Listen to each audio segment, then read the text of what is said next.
Help give kids an extra life by donating today to help sick and injured children. Link in the description and pinned comment below. Remember kids, it's not fall until Electronic Arts has cracked out another copy-paste football game with their exclusive license.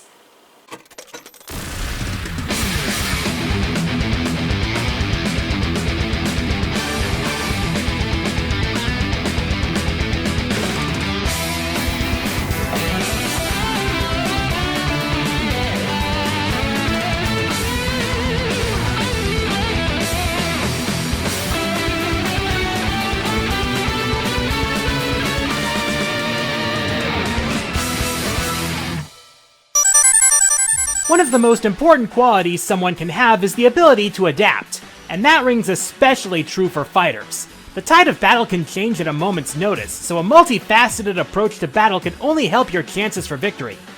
Yeah, there are a lot of characters in games who specialize in a specific way of doing things, but there's also a lot to be said for those who are capable of handling a wide variety of weapons and techniques. So today, we're paying tribute to those who proved that being a jack of all trades can be better than being a master of one.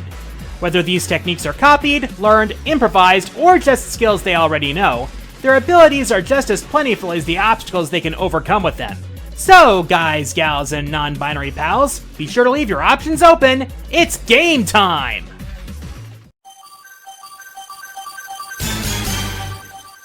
Live Alive was a Super Famicom cult classic which, due to low initial sales, didn't see localization for nearly 28 years.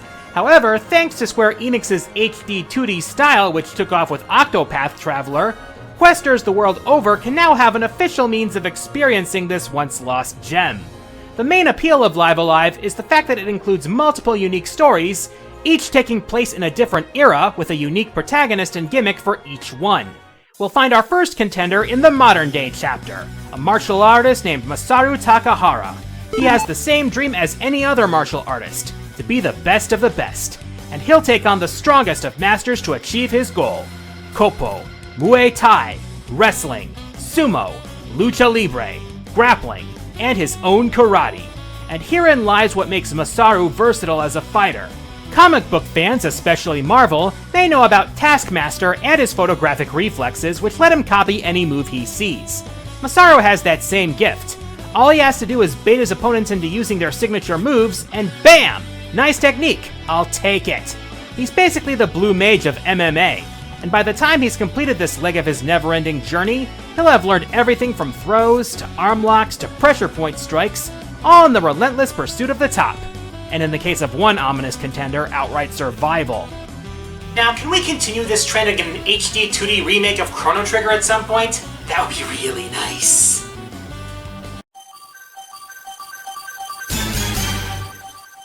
From the dark horse of this lineup to one of the most predictable choices I could possibly put on a list like this. Sometimes honesty comes at the cost of being predictable, but I don't know what hurts Link's back more, carrying the franchise he stars in, or carrying all those weapons and gadgets he lugs around in every adventure. Typically, Link's weapon of choice is his trusty blade, the Master Sword being the most iconic, but making his way through the many dungeons on his journeys requires a lot more than just slashing and incomprehensible screaming. Over the years, he's picked up enough tools and weapons to literally be a one-man army. And he certainly knows how to use them, too. For attacking enemies from afar, he'll always find a slingshot for that, or better yet, a bow, and in some cases, he'll even learn how to infuse his arrows with magic, or even attach bombs to them. As for bombs, those always come in handy, especially in cases when they're motorized. Hook shots also help, both with dragging enemies to you or serving as a grappling hook, when you're not using an actual grappling hook. Or how about boomerangs? He's found a good number of those, including one that can harness the wind. Oh, need a little extra oomph? Link can really drop the hammer when he needs to. Or maybe magic is more your style. Don't worry, Link has come into possession of several magical artifacts throughout his travels. Rods which command the power of fire and ice, medallions with mysterious powers, and even mystical abilities handed down by the goddesses themselves. Oh, and don't get me started on Breath of the Wild. Aside from the Sheikah Slate runes, Link picks up so many weapons the game limits how many you can carry. Makes me wonder what kind of new tricks he'll pick up for the sequel. If I were Ganondorf right now, I'd be worried.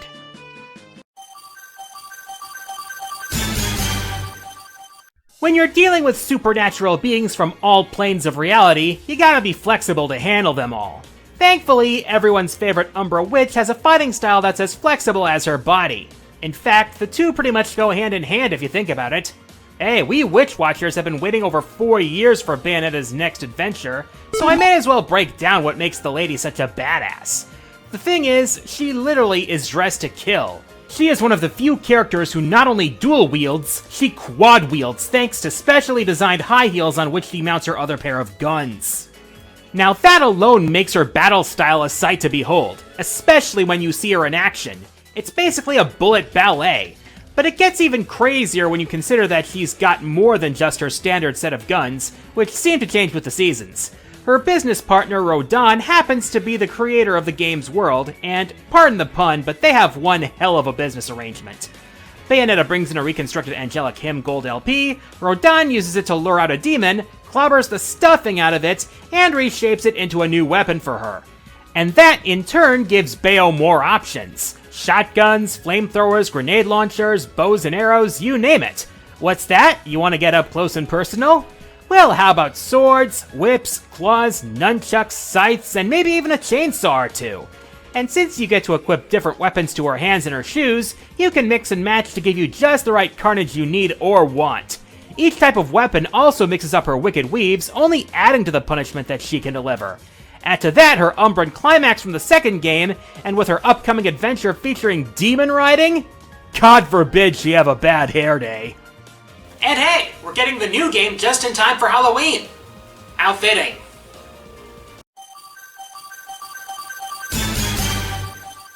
Okay, so it would stand to reason that Pokemon would appear on this list one way or another. After all, with currently over 900 Pokemon to date, with Scarlet and Violet likely to push the number into 4 figures, the possibilities are near endless for building a team of just 6.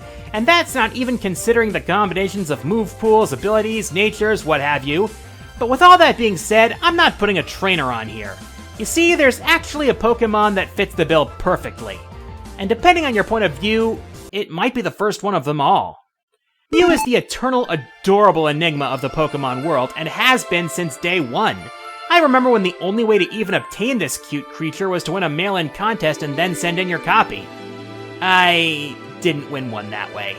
This elusive mythical has been the subject of much speculation, being the basis for the creation of Mewtwo, one of the stars of the first Pokemon movie, and a focal point in the anime for Ash's latest wingman. One of the most prominent aspects about Mew is that it is said to contain the DNA of every single Pokemon within its own genome. This idea lends itself to arguably the most sizable move pool of any viable Pokemon. Okay, technically Smeargle can copy any move at all, but let's face it, that pooch is niche at best. Mew can learn any TM move, any TR, any HM, and almost any move tutor move with scant few exceptions, meaning you can give it virtually any 4 moves you want for almost any strategy you can think of. And considering its base stats are even 100 across the board, you can EV train it however you want to mold it to any type of playstyle you choose. Do you want to use Mew for setups? You can do that. Do you want to make it a powerful sweeper? You can do that. Hell, Mew is a fountain of possibilities in most games it's in. Several Mew cards in the TCG have the ability Versatile, which lets it copy any move of any Pokemon in play. For a more current example, look at its recent addition to Pokemon Unite. It can have one of 3 different moves in each of its skill slots and can reset them at certain intervals. This makes for a tricky mon to use, but so full of possibilities. Hey, wanna play tag? You're it!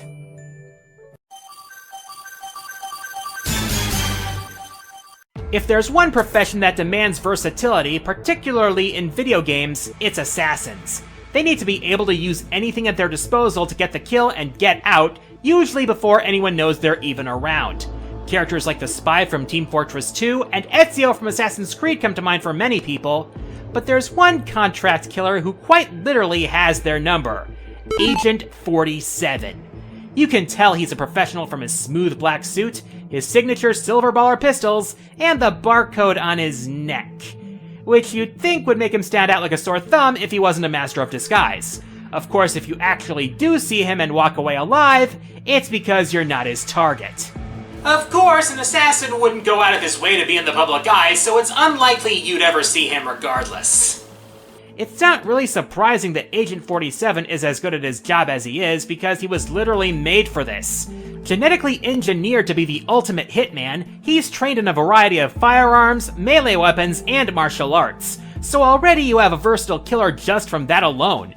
He has some signature weapons like the aforementioned pistols, knives, and the classic fiber wire, not to mention he's skilled at long-distance sniping, but one of the things that makes the Hitman series so appealing to fans of the franchise is just how many ways the game gives you to kill your target. Be it traditional, like explosives or poison, or unorthodox, like, well, a flying briefcase, you can use a lot of what you can get your hands on, whether it's to move in for the kill or even as a means of distraction. And even if his cover somehow gets blown, he's still more than capable of finding something nearby to help him fight his way out, like fire extinguishers, wrenches, and whatever else happens to be nearby. But some of the coolest kills from what I've seen of these games comes from the environment itself. Whether it's dropping a chandelier on the mark, electrifying some nearby water, or clocking some poor sap over the head with a piano cover, nothing is safe when Agent 47 is in pursuit of his next job. To any unfortunate passerby, it may be absolute mayhem. To a target, it's about to be the last pathetic moments of their life. But to Agent 47, it's just another day of business. And as far as he's concerned, business is booming. Sometimes quite literally.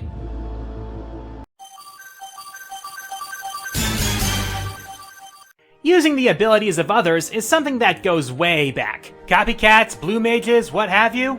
It's a time-honored tradition. I've already covered someone who's capable of learning the abilities of others by experiencing them, but then there's absorbing said powers from your enemies, which is a whole other ballgame. And it turns out we have someone well-rounded enough to look the part. Okay, did anybody honestly think I would leave Kirby off of a list like this year of all years? When he's celebrating his 30th anniversary with a dope-ass concert, a series of adorable readings of picture books, and not one, but 2 games destined to sell over 1 Kirbillion copies? Forget the Morbius sweep, the Kirby sweep is where it's at. Stand back! I'm gonna curb! Fire! Yeah, we all know what makes Kirby such a Swiss Army badass. You suck up an enemy, and Kirby can gulp him down, and boom! It's demonstration time on every other baddie that happens to be nearby. Comes free with some sweet headgear too. It's like Sakurai remembered the old phrase, "you are what you eat," and decided to apply it in the most literal way possible. Granted, this unique power wasn't established until the second game, but once it was, the possibilities were just ripe for the picking. Weapons of battle like sword, spear, hammer, and ranger, the power of the elements like fire, ice, water, stone, and tornado, all things creepy and crawly like animal and beetle, mastery of martial arts through abilities like fighter, throw, and suplex, even things as mundane as bell, cleaning, and yo-yo. Kirby can do it all, absolutely wreck everything in his path, and look absolutely adorable doing it. And that's not even taking into account the powers he seems to pick up from game to game. Super abilities which can open holes in time and space, the Miracle Fruit which turns his already cyclonic inhaling up to hurricane levels, the Robobot armor which lets him become a temporary mech pilot, the otherworldly power and weirdness of Mouthful mode, legendary treasures that have given him the means to defeat horrors beyond comprehension. He's even been able to combine different abilities to create all new powers, from lightsabers to light bulbs, to flaming swords to even refrigerators. Everybody run! Kirby's weaponized snack time! The super tough Pink Puff's overpowered arsenal is about as elastic as his body, which is definitely a good thing because he needs pretty much all of it to protect Dreamland time and time again from all those nightmarish fiends he finds himself facing on a regular basis. Phenomenal cosmic powers! Itty bitty squishy round body.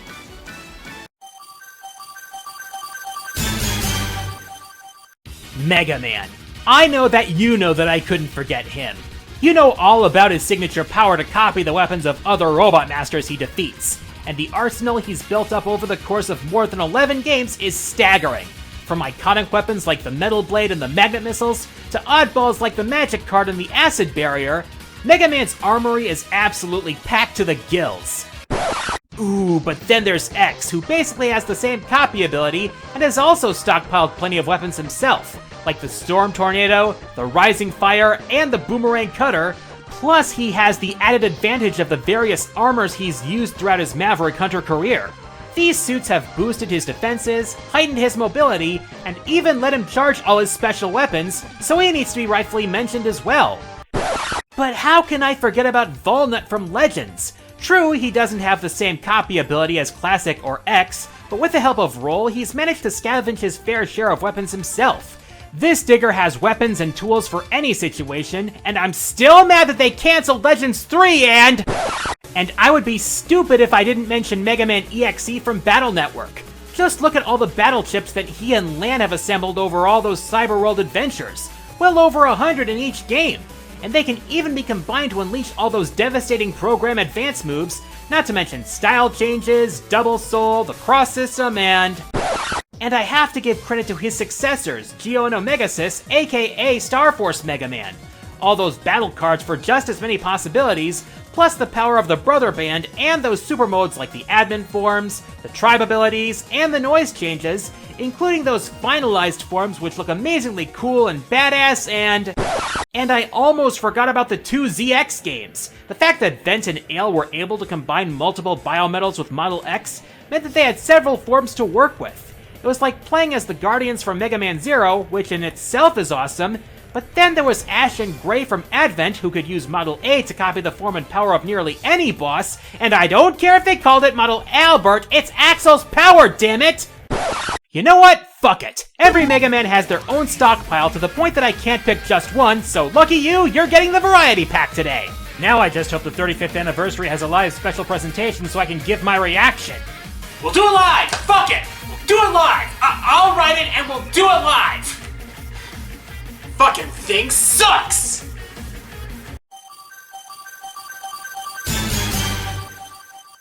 So Konami was teasing an announcement of a new game in a world-loved franchise at this year's Tokyo Game Show. Given modern Konami, that sounds like a threat.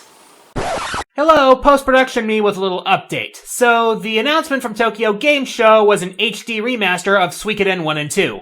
On the one hand, yeah, this is still Konami we're talking about, but on the other hand, retro game collections are one of the few things they do right nowadays. So, cautious optimism? Given that, I'm not exactly in a position to hope for a new Castlevania. And that's a shame because there have been a lot of great protagonists throughout the series, most of whom tend to be specialists. The Belmonts carry the legendary vampire killer whip, Alucard tends to favor swords, Eric Lacard has his lance, Sypha wields magic, and then there's Soma Cruz from the Sorrow duology. I've talked at length about this guy in the past, but Soma's my favorite character in the franchise, with a lot of that coming down to his character arc. And while that's not the main focus here, it does tie into the power that makes him so versatile. To review, Soma lived his life as an ordinary student until an incident during a solar eclipse saw him trapped inside Dracula's castle, where he would find out through a harrowing journey that he is actually the reincarnation of the King of Vampires himself. As such, he possesses the power of dominance, which grants him the ability to command the souls of monsters he's defeated. And there's plenty of power at his command. Souls are divided into 4 general types. Let's start with the Red Bullet Souls, which are the offensive type of abilities. These souls give Soma access to a wide range of offensive powers, ranging from those similar to the sub-weapons of old, to attacks which harness the elements like fire and ice, and even some that sick copies of the very enemies he absorbed onto other enemies. Then you have the Blue Guardian Souls. These are more defense-oriented and strengthen Soma's power, protect him from harm, allow him to transform, or fight alongside him. That is, as long as his mana holds out. Then there's the Yellow Enchantment Souls, Soma's support abilities. These boost Soma's stats for no additional cost, or confer other unique abilities that assist in both combat and exploration. The above 3 types of souls can be mixed and matched to find the right set for your situation. And that's not even counting the Grey Ability Souls that give Soma the powers he needs to progress. These souls already give Soma a lot of possibilities, but even without them, Soma still has several options, being capable of wielding a multitude of weapons from swords and spears and axes to firearms like handguns, rockets, and positron rifles. Hey, these games are in the future, you know. True, there have been later characters with a similar shtick, like Shanoa from Order of Ecclesia and her glyphs, and Miriam from Bloodstained Ritual of the Night, but if you're going to deal with the forces of the night, then the best bet is to throw in your chips for someone who knows that kind of power personally. And Soma has enough tools in his kit to hold his own even against a Belmont. Remember, he actually had to do it once.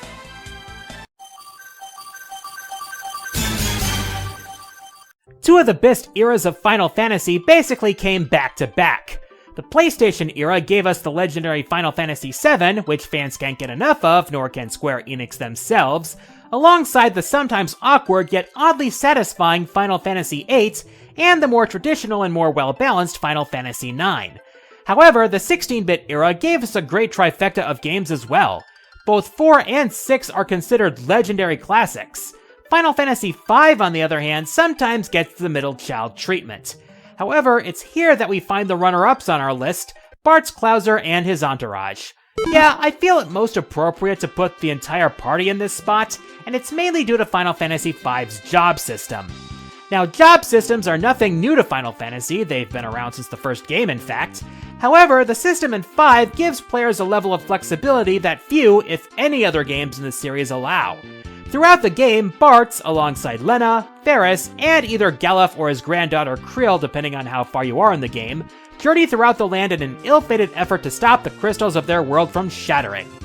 But hey, it's not all bad, because the shards of these crystals are what allow our heroes to use the power of these jobs in the first place. There are a total of 22 different jobs in the game, 26 in later versions, and they run the gamut from traditional job classes like knights, thieves, and black and white mages, to more unique classes like blue mages, bards, dancers, ninjas, dragoons, and geomancers. Now, as you battle, aside from experience points, you also gain ability points to level up your current job class, and as you do, you gain new abilities for these jobs and eventually master them. However, there's one job that ties everything together in a neat little bow of ass-kickdom. And that is your starting job, the Freelancer class. Naturally, it starts off as the weakest class in the game since it's your base job, but here's the thing. First off, as a freelancer, Bartz and his gang can equip any piece of gear in the game and don't have to worry about job restrictions. But here's something that will really get your adrenaline going.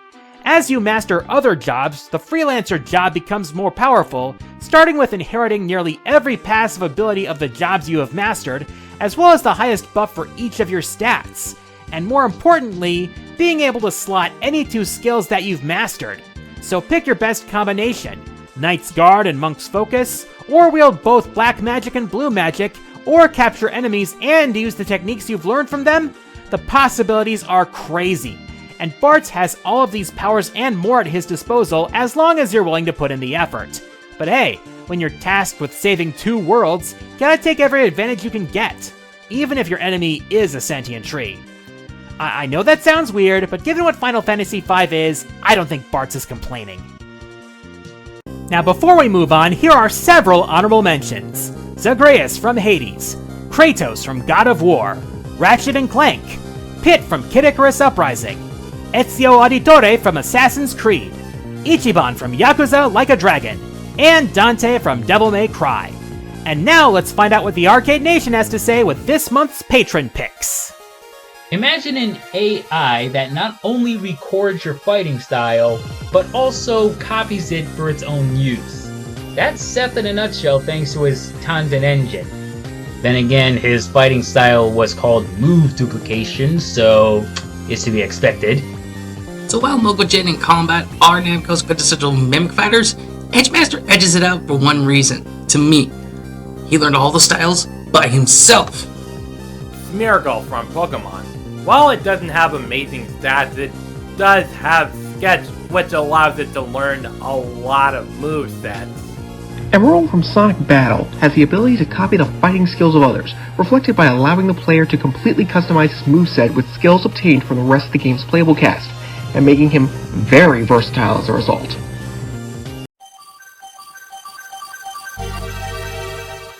One thing you need to keep in mind here is that versatility comes in many forms. Characters like Link and Bayonetta are capable of using many different weapons and tools they find or have created. Characters like Kirby and Mega Man are copycats who use abilities they've taken from their enemies. And then there's Frank West, whose weapons are anything and everything that's not nailed down. But then again, resourcefulness is a necessity when you're in pursuit of a story like a zombie outbreak in a Colorado mall. Thing is, we've had trained fighters and killers, destined heroes, and whatever Kirby is, but Frank West is just a man. A man with incredible know-how and the cojones to risk everything for the scoop of a lifetime, but a man nonetheless. Thankfully, there's no such thing as shoplifting in the middle of an undead apocalypse. Anything in the mall is up for grabs, price tags be damned, because capitalism isn't gonna save you from the hordes! Or for that matter, from the rampaging psychopaths who still happen to be alive for the time being. Granted, there's conventional weapons from knives and swords to handguns and such, and even less conventional but still understandable fare like baseball bats and sledgehammers. But then there's lawnmowers, bowling balls, cardboard cutouts, fine china, even a toy Megabuster. The list is absolutely bonkers. You wouldn't use a car as a weapon. Maybe, but Frank would, and he'd get some major points by snapping a pic from the aftermath. Then in Dead Rising 2's Case West DLC, as well as the What If side game Off the Record, we see that Frank is able to combine items together to create completely new weapons, a skill he shares with the game's proper protagonist, Chuck Green. And these combos are even nuttier. Combine a saw blade with a tennis ball launcher and play the world's deadliest game of Frisbee. Combine a weed whacker with kitchen knives and do some serious undead landscaping. Combine a sledgehammer with a battery and make the perfect accessory to your Thor cosplay. The list goes on. And then there's Dead Rising 4, where he can add elements to his weapons to make them even more ridiculous, and create armor from trash. He could basically do everything except salvage the fourth game's dismal sales or save Capcom Vancouver from getting shut down as a result. If it has to do with getting a story, however, there's no better man for the job than Frank. He's been through the video game equivalent of your typical zombie B-movie that gets joked about on riff tracks, with nothing but his wits and anything he can get his bloody hands on. And the fact that he somehow knows how to use every tool, blade, and gun he can grab is even more impressive.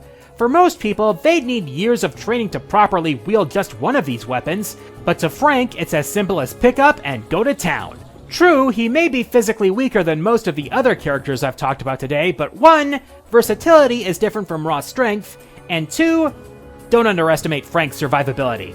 He's covered wars, you know. Of course, if a zombie outbreak were to happen in any given city, you'd need to be resourceful yourself.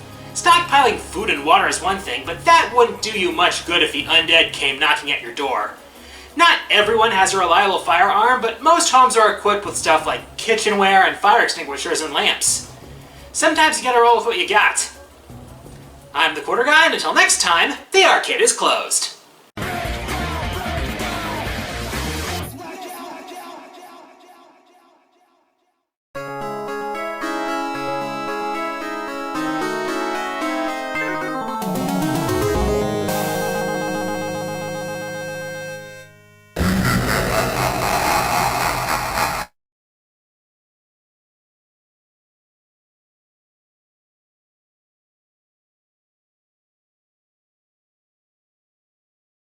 Hey everyone, QG here. If you enjoyed the video, please like, subscribe, leave a comment, and share the video around. Feel free to check out my Twitter and my Twitch streams, and consider supporting me through Patreon and donating to my Extra Life campaign to support Children's Wisconsin.